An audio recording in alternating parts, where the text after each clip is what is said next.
Philippians chapter 13. Though I speak With the tongues of men and of angels.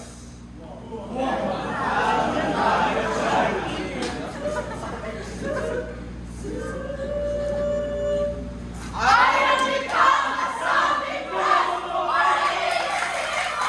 the I have the gift of prophecy. understand all mysteries and all knowledge.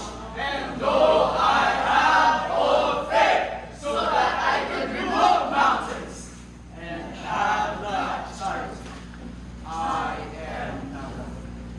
And though I bestow all my goods to feed the poor, and though I give my body to be burned, and have not charity, It profited me nothing. charity suffereth long, and is kind. Charity envieth not. Charity vaunteth not itself. Is not puffed up. Do not behave yourself. Seeketh not their own.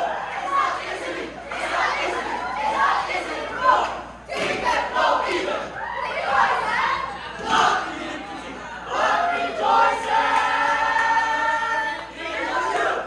Beareth all things, Believeth all things, hopeth all things, endureth all things. Charity never faileth. But whether there be prophecies, prophecies, they shall fail.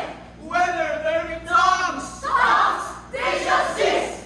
Whether there be knowledge, it shall vanish away.